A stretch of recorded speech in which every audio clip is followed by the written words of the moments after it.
voyez là. Alors, je vais enlever ça. Hop. Donc, on va voir les bases du copywriting, ce que c'est exactement, à quoi ça sert et pourquoi c'est important. Donc, on va voir que ça passe par une connaissance de la cible impeccable et de surtout bien comprendre ses besoins. C'est vraiment la base de tout. Après, on va décrypter l'entonnoir de vente, qu'on peut aussi appeler tunnel de vente. Donc, on va voir ce que c'est, quelles sont les étapes d'un tunnel de vente. Et on verra par la suite comment il faut adapter et structurer chaque copie en fonction de chaque étape. On verra que chaque étape répond à un besoin précis. Et donc ensuite, on fera une étude de cas pour vous montrer vraiment un cas concret de comment le faire pour vous-même. Voilà. C'est toujours bon au niveau du son? Ouais, parfait. Ok. Alors, donc le copywriting, qu'est-ce que c'est? Donc, c'est l'art et la manière d'écrire du contenu persuasif. Le but, c'est toujours de générer de l'émotion pour pouvoir inciter les lecteurs, pour les amener là où vous voulez, en fait. Donc, généralement, le but, c'est de vendre. Et donc, il y a tout un cheminement à faire pour les amener là où vous voulez. Ça va passer par des techniques de persuasion et par de la psychologie. Voilà, mais il faut toujours générer de l'émotion et vous allez voir, ce ne sera pas toujours n'importe lesquelles.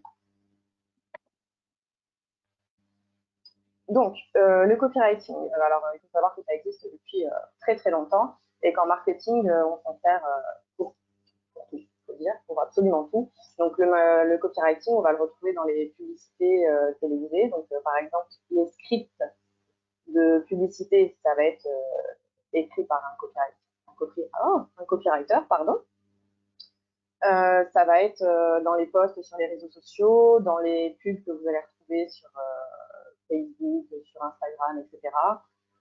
On va s'en servir aussi dans les emails marketing, donc pas forcément dans les newsletters que vous envoyez chaque semaine à vos abonnés, mais plus quand ça va vraiment être axé promotionnel et que ce sera vraiment le but de vendre.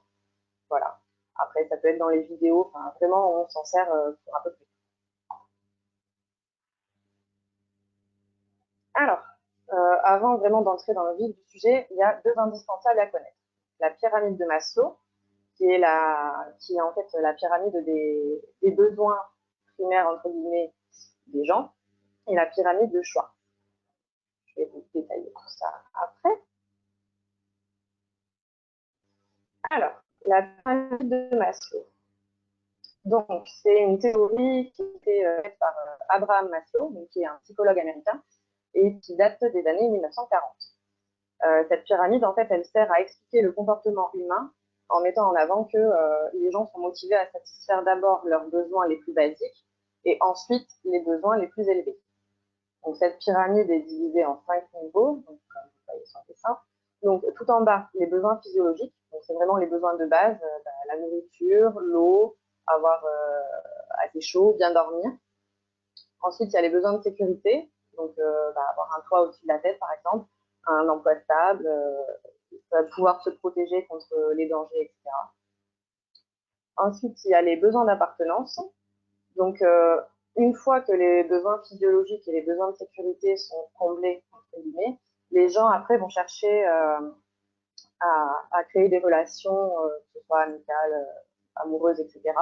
Et ils ont ce besoin d'appartenir à un groupe. Après viennent les besoins d'estime, donc se sentir reconnu, estimé, respecté, etc. Et ensuite, tout en haut de la pyramide, les besoins d'accomplissement personnel.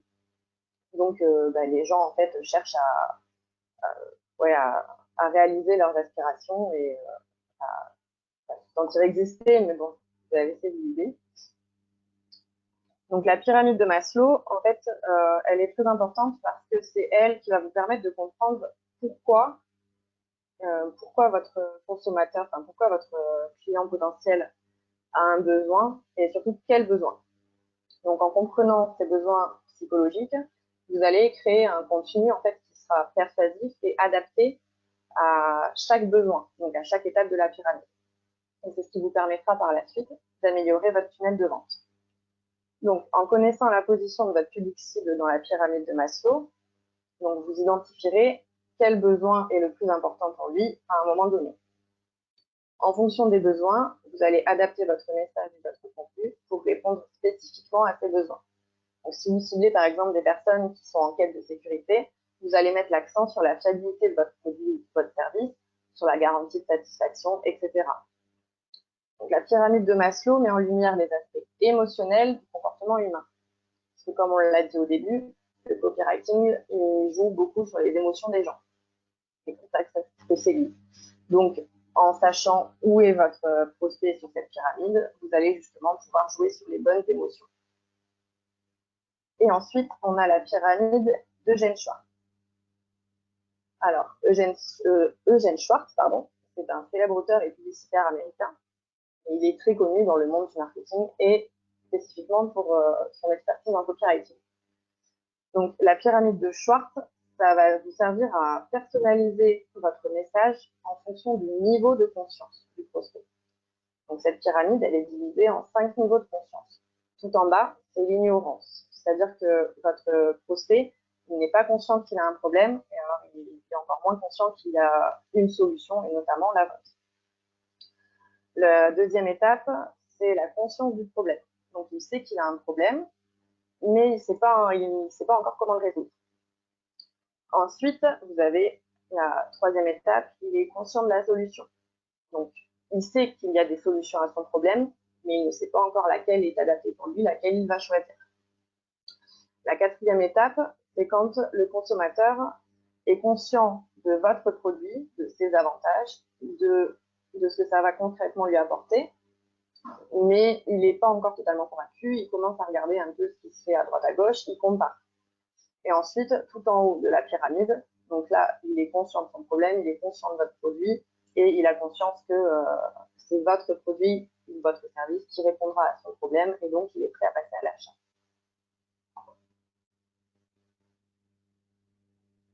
Donc, la pyramide d'Eugène Schwartz, elle aide à personnaliser votre message en fonction du niveau de conscience de votre prospect. Donc, le copywriting doit être adapté pour répondre aux besoins et aux questions spécifiques du prospect à chaque étape de sa prise de conscience. Ça, c'est vraiment important, à chaque étape. Donc, quand vous comprenez où se situe votre prospect dans la pyramide, vous pouvez créer un contenu adapté qui va le guider tout au long de son processus d'achat. Donc, de la prise de conscience jusqu'à ce qu'il passe vraiment à l'action d'achat. Donc, un bon copywriting, ça se caractérise par plusieurs éléments clés. Donc, 1, la clarté. Les messages doivent être faciles à comprendre et à suivre, sans confusion ni ambiguïté. 2, l'émotion. Ça reviendra souvent. Donc, les copies efficaces, elles doivent éveiller des émotions chez les lecteurs. Vous verrez par la suite lesquelles sont les plus importantes. Ensuite, les avantages. Il faut toujours penser avantages. Mettez en avant les avantages et pas les caractéristiques de votre produit. Évidemment, les caractéristiques doivent apparaître, mais ce n'est pas ce qu'il faut mettre en avant. Le prospect, il s'en fout. Lui, ce qu'il veut, c'est qu'on donne une solution à son problème. Et donc, il faut mettre vraiment en avant comment son problème va être réglé. 4, l'empathie. Donc, comprendre les besoins, les désirs et les préoccupations de votre audience pour créer un message pertinent. Et 5, l'appel à l'action. Évidemment, il faut toujours dire ce que vous attendez de votre lecteur à la fin. Soit ça va être passer à l'action pour acheter, s'inscrire à une newsletter, s'inscrire à un webinaire, remplir un formulaire pour récolter son adresse mail, par exemple. Et 6, la persuasion. Donc, utiliser des techniques de persuasion et des biais cognitifs. Donc, la preuve sociale, ça fonctionne beaucoup. Partager des avis, des témoignages de clients déjà satisfaits. Appuyer sur le sentiment d'urgence. Proposer des offres limitées dans le temps ou en quantité limitée. Et enfin, le biais d'ancrage. Faire une offre initiale élevée pour vendre votre prochaine offre plus attrayante. Évidemment, vous verrez qu'il y en a beaucoup d'autres. Donc, le copywriting efficace repose sur la compréhension profonde de l'audience cible, les objectifs de communication et le contexte dans lesquels vos messages seront diffusés. C'est une compétence essentielle pour tout professionnel du marketing, de la publicité et de la communication, mais évidemment, toute personne qui veut vendre en a besoin. Donc, maintenant, on va parler de l'entonnoir de vente.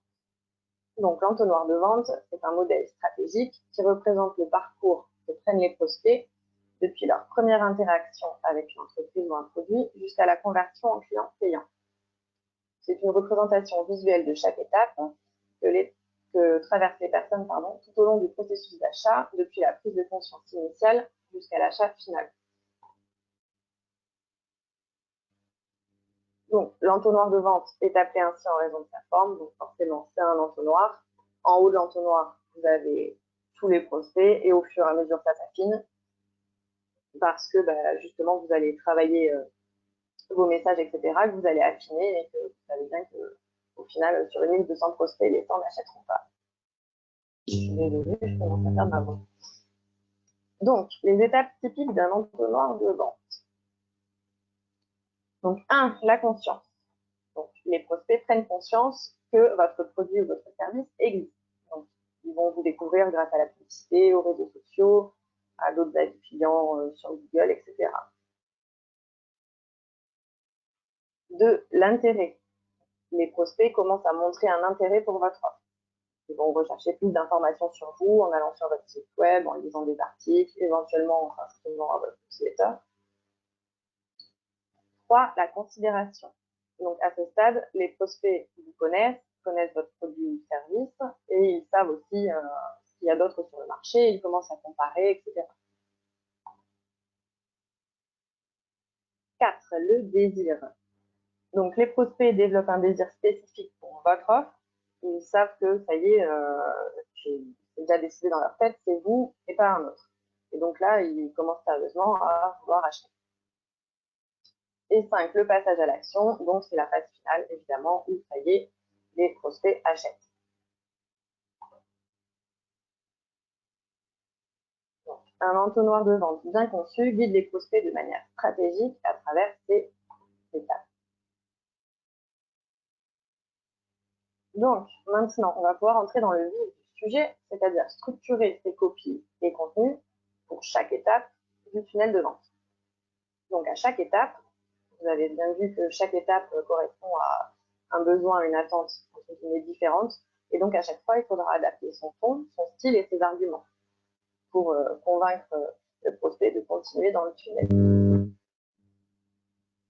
Donc, au sommet de l'entonnoir, c'est là où vous aurez le plus grand nombre de prospects, vous devez attirer l'attention en utilisant des titres accrocheurs et en identifiant les problèmes auxquels votre audience est confrontée. Donc là, le storytelling, c'est très utile. Alors, le storytelling, qu'est-ce que c'est?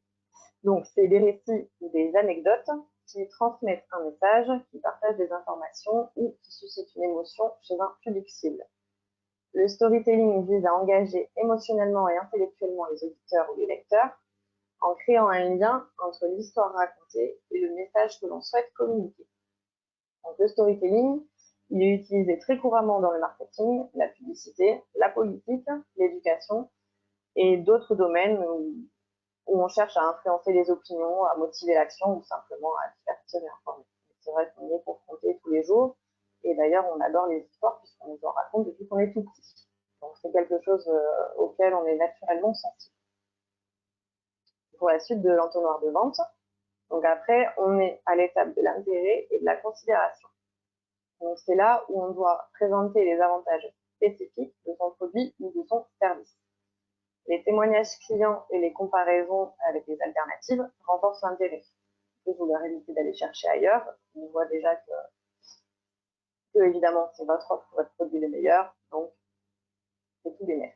Et évidemment, le but, c'est de les maintenir curieux. Ensuite, l'autre étape, c'est donc le désir. Donc là, le but, c'est de vraiment créer le désir en montrant que votre produit ou votre service offre vraiment des résultats tangibles. Donc là, c'est le moment de tout miser sur les cas concrets, sur les témoignages, enrobés de storytelling quand même, mais de montrer à quel point votre solution est unique et se démarque des autres et à quel point c'est la solution. Et enfin, au bas de l'entonnoir, donc là, évidemment, ça se resserre parce que c'est là où on a évidemment le moins de monde. Donc là, c'est l'appel à l'action qui doit être clair, Il n'y a pas à chipoter, ça ne sert à rien d'enrober, il faut être assez cash sur ce que vous attendez. On en profite pour tout miser sur les garanties et les offres spéciales. Ça évite les frictions et ça permet de motiver l'acheteur potentiel à passer à l'action plus vite. Et il faut absolument leur simplifier le processus d'achat. J'espère que je ne vais pas trop vite. Sinon, n'hésitez pas à le dire. Donc, n'oubliez pas. Donc, il faut utiliser des visuels pour rendre le contenu plus attrayant et mémorable, parce que c'est important d'être mémorable, parce qu'il y a beaucoup de concurrence, donc c'est important. Intégrer des preuves sociales telles que des témoignages et des avis clients, et créer divers types de contenus pour engager votre audience à différents niveaux.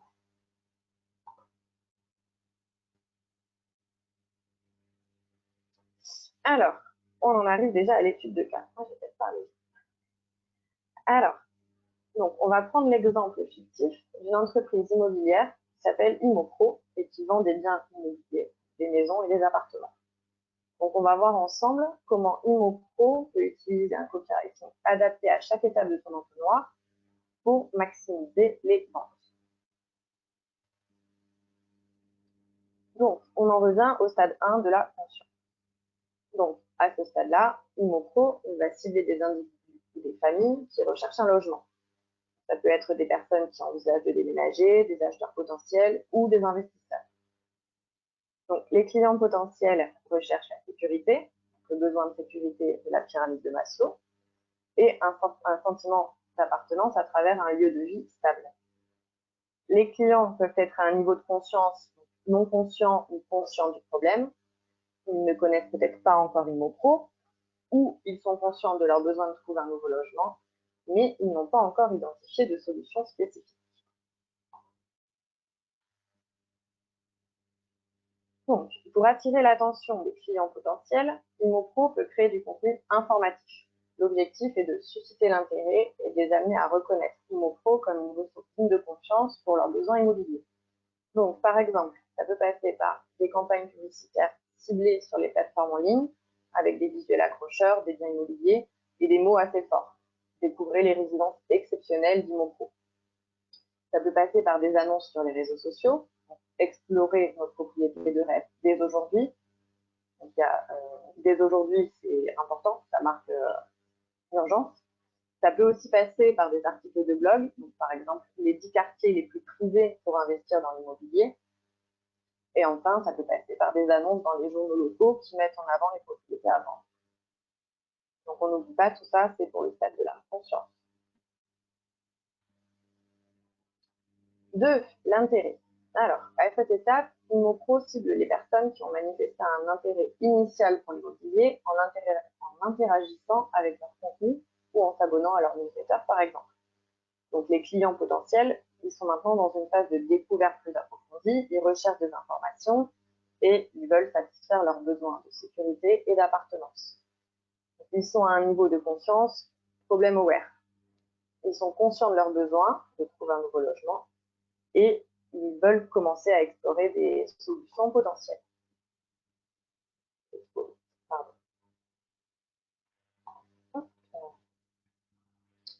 Alors, pour ce faire, Immopro peut fournir du contenu plus approfondi.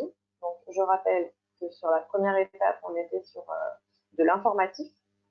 Donc là, ça va être plus approfondi, des rapports de marché, des webinaires sur les avantages de la propriété, des outils de calcul de prêts hypothécaires, par exemple. Et par exemple, ils vont pouvoir créer un webinaire, comment bien préparer votre achat immobilier, des articles de blog comme guide complet pour l'achat de votre première maison, des guides téléchargeables, le manuel de l'acheteur immobilier, tout ce que vous devez savoir avant d'investir. Pour qu'on arrive à l'étape 3, donc l'étape de la considération. Donc, à cette étape-là, Immopro va s'adresser aux prospects qui ont déjà manifesté un intérêt pour l'immobilier et qui cherchent à comparer différentes options.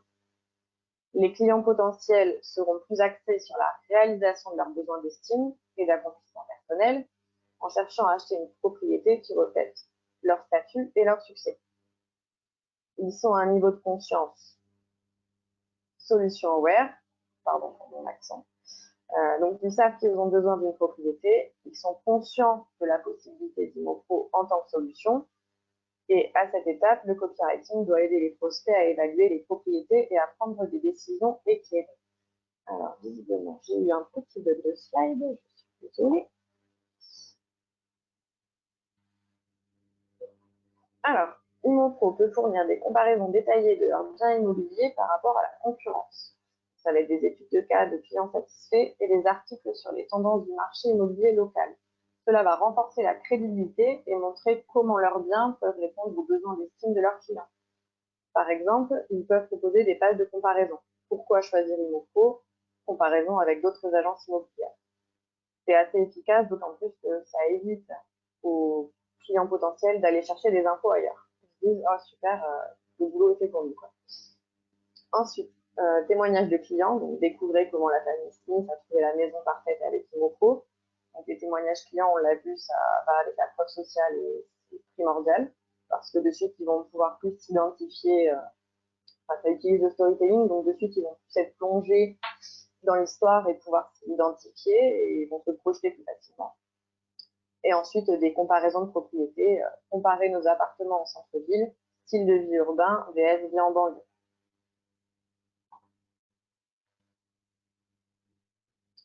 Ensuite, on arrive à l'étape du désir. Donc là, le but, c'est de susciter un fort désir d'achat. Donc, à ce stade-là, les clients potentiels, ils cherchent une connexion émotionnelle avec la propriété pour renforcer leurs besoins d'estime et d'appartenance. Donc là, ils sont à un niveau de conscience product aware. Donc, ils connaissent les offres spécifiques d'IMOPRO et ils sont prêts à s'engager. Donc là, IMOPRO peut utiliser des histoires de réussite de clients, des vidéos de visite guidée de propriété et des témoignages émotionnels pour renforcer le désir. Par exemple, découvrez comment Kevin et Sarah ont trouvé leur maison de rêve grâce à IMOPRO. Leur bonheur, leur sourire et leur satisfaction sont notre plus grande fierté. Laissez-nous vous aider à réaliser votre propre rêve. Ça peut aussi passer par l'utilisation de photographies de haute qualité qui vont mettre en valeur les caractéristiques les plus attrayantes des propriétés.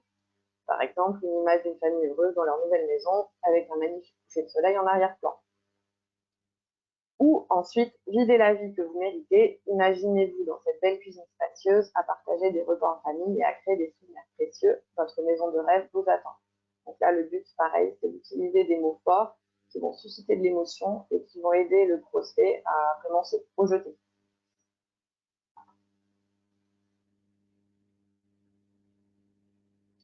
Alors, ça peut aussi être, nous sommes tellement confiants dans la qualité de nos biens immobiliers que nous offrons une garantie de satisfaction à 100%. Votre satisfaction est notre priorité absolue. Ne manquez pas cette opportunité unique d'acquérir la maison de vos rêves. Il n'y en a qu'une de disponible et elle pourrait être votre. Chez IMOPRO, nous comprenons que chaque client est unique. Notre équipe dévouée travaillera en étroite collaboration avec vous pour trouver la propriété qui vous correspond parfaitement. Ça peut aussi être l'utilisation de vidéos de visite virtuelle pour permettre aux prospects de visiter virtuellement la propriété et ainsi créer un fort désir de la voir pour de vrai. Ensuite, votre maison, c'est bien plus qu'un simple achat, c'est un investissement dans votre avenir, un lieu où vous créez des souvenirs inoubliables. IMOPRO comprend l'importance de ce choix.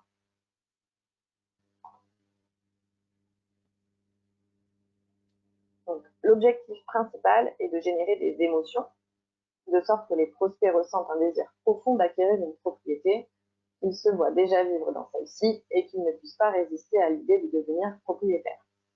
Le copywriting doit être persuasif, émotionnellement engageant et mettre en avant les avantages uniques des propriétés proposées par IMOPRO. Et ensuite, la dernière étape, donc le passage à l'action. Donc là, IMOPRO va cibler les clients qui sont vraiment prêts à passer à l'achat. Donc, les clients potentiels recherchent la sécurité et la certitude que leur achat est le bon. Donc, on en revient aux besoins de sécurité de la pyramide de Maslow. Ils sont à un niveau de conscience most aware, donc ils connaissent en détail l'offre d'IMOPRO, ont déjà sélectionné une propriété et sont prêts à passer à l'action. Donc, IMOPRO peut fournir des incitations à l'action claire, telles que des offres spéciales pour l'achat, des incitations financières et un processus d'achat fluide. Par exemple, des appels à l'action clairs et incitatifs, tels que planifiez votre visite dès aujourd'hui ou contactez-nous pour obtenir plus d'informations. Alors, dès aujourd'hui, pensez toujours au sentiment, à créer un sentiment d'urgence. C'est assez puissant. Ça peut être aussi des informations sur les étapes à suivre pour acheter une propriété, y compris le processus de financement et de clôture. Obtenez une préapprobation de prêt en quelques minutes pour démarrer le processus d'achat. Et ça peut aussi être la mise en avant de l'assistance clientèle et des conseillers immobiliers prêts à aider les prospects à franchir le pas. Notre équipe d'experts est là pour vous accompagner à chaque étape de l'achat, par exemple. Ah oui, j'ai été trop vite. Voilà, j'en suis déjà aux questions.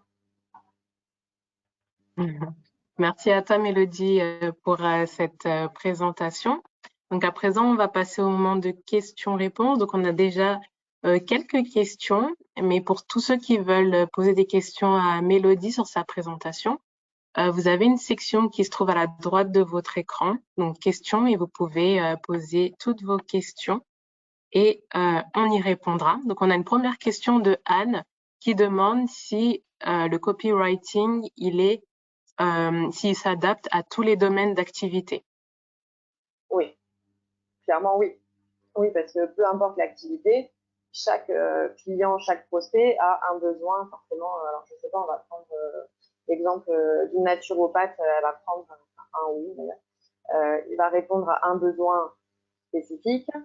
Donc, pour pouvoir vendre sa solution, son accompagnement ou quoi, elle va avoir besoin du copywriting. Et ça va être pareil pour... alors forcément, si on parle des métiers essentiels comme un docteur, forcément, il n'en aura pas besoin. Théoriquement, non.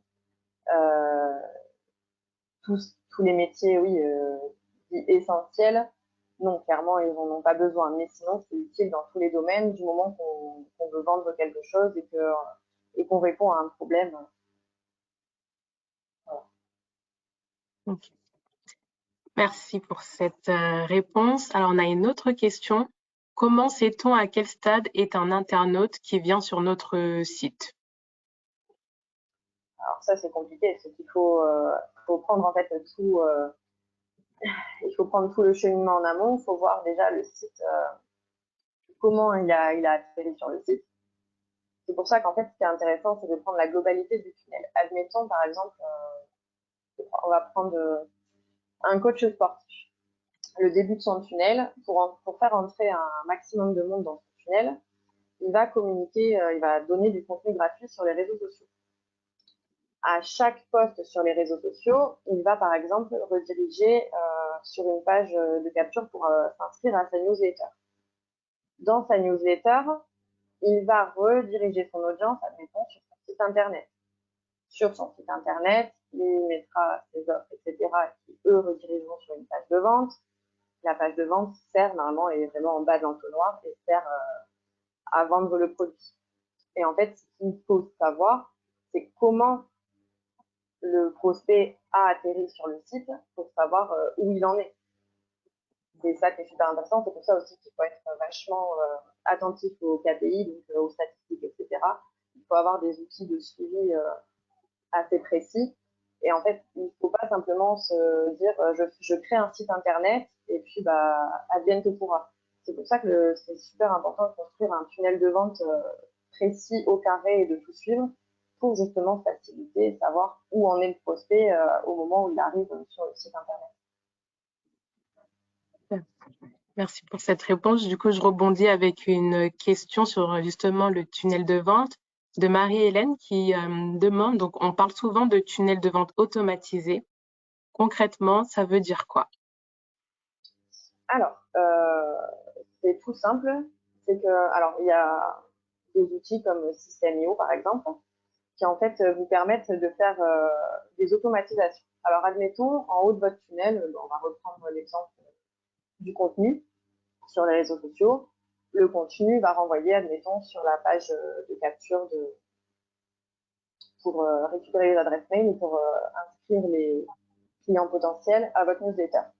Et en fait, il y a des outils qui permettent de tout automatiser. C'est-à-dire que vous allez créer, alors à partir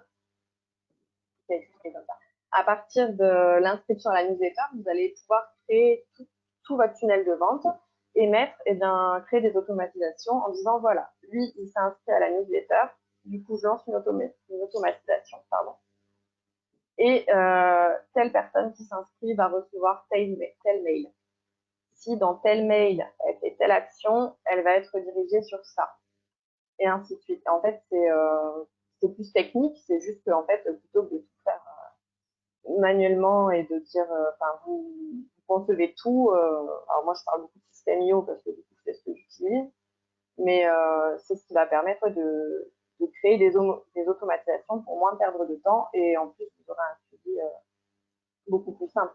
Et vous saurez, en plus, ça vous permettra de segmenter aussi vos contacts, ce qui est très bien pour les emails marketing notamment. Voilà, c'est juste tout un processus, en fait, vous le faites une fois et après, vous roulez. Ok, très intéressant. Et du coup, est-ce que tu peux redonner le nom de l'outil? Comme ça, je vais le mettre dans le chat. Ouais, système.io. Ok.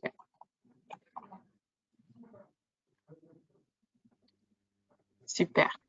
Alors, on a une autre question. Alors, faut-il toujours intégrer du storytelling dans sa communication?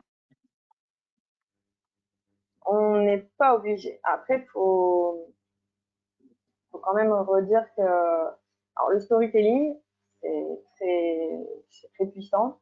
Après, tout dépend de ce qu'on veut incarner aussi. Ça dépend aussi si, je dirais, on est solopreneur, enfin entrepreneur, qu'on est seul, ou si on a une grande entreprise. Je vais prendre le cas des entrepreneurs qui sont seuls, qui ont leur micro ou quoi, et de LinkedIn. Parce que sur LinkedIn, on voit beaucoup de storytelling qui va parfois un peu trop loin, qui rentre beaucoup dans le très personnel. Alors pour certains, ça fonctionne beaucoup parce que ça permet de fédérer des gens autour de leur histoire, etc. Après, tout le monde n'a pas envie de raconter ses histoires personnelles. Euh, voilà, une entreprise ne pourra pas faire du storytelling de la même façon qu'une personne qui parle en son nom propre. Donc, obligatoire, non. Maintenant, faut dire que le storytelling, c'est pas forcément non plus que parler de son histoire personnelle et on peut faire du storytelling. Alors, le storytelling a pour but quand même d'être vrai. Ça sert à rien de. Enfin, moi, j'aime pas faire du storytelling faux. Je trouve ça pas très éthique. C'est pas obligatoire, mais c'est quand même assez puissant. Très clair. Alors, on a une autre question de Élise qui demande, alors, est-ce que les réseaux sociaux ne sont qu'au tout début du tunnel de vente avec les posts gratuits? En général, oui. Oui, en général, c'est en haut du tunnel. Après, tout dépend des canaux d'acquisition. Il y en a qui n'utilisent que les réseaux sociaux pour vendre, comme c'est le cas de beaucoup aussi de solopreneurs. Ils font du contenu sur les réseaux sociaux, ils n'ont pas de site internet, ils n'ont pas de newsletter, ça leur suffit à convertir en créant du contenu tous les jours, 3 fois par jour, etc. Après, ça dépend, je dirais, déjà du domaine d'activité, ça dépend si c'est un produit ou plus de la prestation de service. Maintenant, quand vraiment il y a les réseaux sociaux peuvent servir et être le seul canal d'acquisition de certains. Maintenant, quand vraiment on développe un tunnel d'acquisition, etc., en général, oui, c'est celui qui est tout en haut. C'est comme ça qu'on se fait connaître et c'est comme ça qu'on attire du monde dans le tunnel et qu'on arrive à les convertir. Okay. Alors, autre question sur le tunnel de vente. Comment peut-on mesurer son tunnel de vente? Donc, par exemple, peut-on déterminer si une étape ne fonctionne pas ou faut-il toujours revoir l'intégralité du tunnel? Ah non, non, c'est là où c'est très intéressant d'étudier. Donc non, quand il y a une étape qui ne fonctionne pas, c'est cette étape-là généralement qu'il faut changer, pas nécessairement tout le tunnel. Si il y a plein de gens qui entrent dans votre tunnel, pardon, et qui arrivaient à l'étape du désir, par exemple, s'envolent, c'est qu'à cette étape-là, pardon, du tunnel, il y a quelque chose qui coince. C'est qu'il y a eu soit un mauvais copywriting, soit peut-être qu'en fait, Parfois, on mise beaucoup sur le copywriting et sur le tunnel. Parfois, le problème, en vrai, c'est le produit ou l'offre aussi en elle-même, le problème. Mais non, pas nécessairement, il ne faut pas nécessairement tout revoir. En général, justement, c'est pour ça que c'est important de suivre toutes les stades disponibles. C'est parce que quand on voit que ça coince à une étape, cette étape-là, il faut la revoir. Mais ce n'est pas nécessaire de tout revoir. Ça marche. Et est-ce que du coup, tu as des conseils pour mesurer son tunnel de vente? Des Alors, indicateurs auxquels prêter attention? tout dépend. Alors, admettons, par exemple, on va reprendre le schéma classique, la création de contenu, vous les envoyez sur la newsletter. Sur votre newsletter, par exemple, je sais pas, vous avez 1000 inscrits. Vous voyez qu'au final, il y a, je sais pas, 20% de taux d'ouverture. Bon, déjà, il y a un souci. Voilà, le taux d'ouverture, si en fait vos mails intéressent pas votre audience, c'est que déjà il y a eu un mauvais ciblage, peut-être que vous avez mal vendu votre newsletter entre guillemets. Si les taux d'ouverture sont bons, que dans votre newsletter par exemple, vous pouvez promouvoir, je sais pas, un e-book ou n'importe quoi, que vous voyez que vous avez donc un bon taux d'ouverture, que vous avez un taux de clic qui est assez important, je sais pas moi, 40% de taux de clic, mais que en passage à l'achat, vous arrivez à 2%, bon, c'est qu'il y a un problème. Voilà, il y a pas mal de stats à surveiller, mais ça dépend de la construction du tunnel, ça dépend, s'il y a des automatisations, forcément, il y a certaines choses qui sont plus faciles à remarquer que d'autres. Mais globalement, si vous passez par le tunnel standard avec newsletter, etc., site internet, et que vous voyez par exemple que ouais, au niveau de l'achat, ça pêche, alors que vous avez une base email qui est énorme, qui vous lisent, mais qu'au moment de l'achat, ça coince, c'est qu'il y a forcément une étape du tunnel qui est à revoir. Je ne sais pas si ça répond bien à la question. Oui, je pense. Alors, on a une autre question. Peut-on concilier SEO et copywriting? Ah, oui, tout à fait. Alors, c'est deux choses très différentes, mais oui, après, il n'y a pas de souci. Après, alors, on va prendre le cas d'un site internet, parce que souvent, c'est là où le problème se pose. Effectivement, quand on crée son site internet, on a envie d'être bien positionné, donc on va beaucoup viser sur le SEO et on va vouloir glisser des mots-clés un peu partout, sauf que effectivement, avec le copywriting, ça fonctionne pas trop parce qu'à force de glisser des mots-clés partout, ça devient invivable. Donc, dans ce cas-là, je conseille plutôt de faire son site de façon vraiment copywriting, etc. Et pour ce qui est du SEO, plus miser là-dessus dans la partie FAQ, en question, c'est important. Et voilà, plus se concentrer sur les parties qui auront moins d'impact sur les ventes, sur les inscriptions, la newsletter et autres, et plus les glisser dans, dans la foire aux questions ou éventuellement dans les articles de blog. Après, c'est pas incompatible, mais faut bien doser. Faut savoir où le faire. Ça marche. Et on a une dernière question. Donc, quel conseil tu donnerais pour améliorer ses compétences en copywriting ou de manière générale en écriture? Alors, je vais répondre à la question à l'envers. Alors, aimer écrire et bien écrire, c'est génial, mais en copywriting, écrire, c'est 20% du job. Vraiment, c'est vrai qu'on a tendance à dire que le copywriting, c'est de l'écriture. Avant tout, le copywriting, c'est du marketing.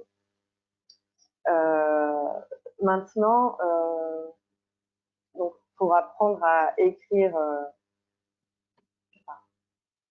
c'est pas apprendre à écrire, pour apprendre le copywriting, donc ça va être plutôt apprendre en fait comment écrire de façon persuasive, comment utiliser les biais psychologiques. Euh, Ça, alors il y a beaucoup de ressources gratuites sur Internet. Il y a de très bons livres, même moi. Je vais vous en montrer un, c'est ma petite Bible. Hop, je vous conseille, voilà, celui-ci, voilà. C'est une très bonne ressource. Donc de Céline, je ne veux pas écorcher son nom, mais c'est une très bonne ressource. Après, il faut aimer le marketing, il faut aimer la psychologie. Il y a beaucoup de formations sur le sujet, mais vraiment, il y a des formations qui coûtent très, très, très, très cher, alors que vous avez possibilité d'apprendre pour beaucoup moins cher. Il faut avoir le temps. Vous avez des vidéos sur YouTube, il y a des livres comme celui-ci qui sont des pépites. Après, de toute façon, une fois qu'on connaît la théorie, il n'y a rien de mieux que la pratique. Voilà, je ne peux pas dire mieux que ça. Il faut pratiquer, pratiquer, voir où ça pêche, voir, essayer de comprendre. Il faut aussi faire. Ce qu'on oublie souvent, c'est qu'il faut vraiment très bien connaître sa cible avant de vouloir faire du copywriting. Il faut vraiment bien connaître sa cible. Et pour ça, il faut aller à la pêche aux infos. Donc, il ne faut pas hésiter à s'inscrire dans des forums où la cible est présente, des groupes Facebook pour voir aussi ce qui les touche, comment ils parlent. Selon le domaine où ils sont, il y a l'Observatoire des métiers qui peut aussi donner des infos précieuses pour mieux comprendre le besoin, leurs problèmes, etc. Et après, ça va être la pratique. Il y a plein de il y a plein de structures toutes faites comme EDA, Pastor, mais le tout c'est de pratiquer, de bien connaître sa cible et de pratiquer. Ok, très clair. Merci à toi, Mélodie, pour toutes ces réponses. Alors, on a fait le tour des questions. Donc, on arrive donc à la fin de ce webinaire qui sera disponible en replay dès demain sur la chaîne YouTube de l'accélérateur du numérique et dès la semaine prochaine sur le site de l'accélérateur. Donc, encore merci, Mélodie, pour cette présentation et cette étude de cas très intéressante. Donc, alors, on arrive à la fin. Moi, je vais vous inviter à juste nous faire vos retours. Donc, à la fin de ce webinaire, vous allez avoir une petite fenêtre, donc un petit sondage de satisfaction qui va apparaître. Donc, je vous invite à y répondre. Et on se retrouve dès la semaine prochaine pour un nouveau webinaire sur le thème de l'intelligence artificielle et de LinkedIn. Encore merci à toi, Mélodie, pour ce webinaire.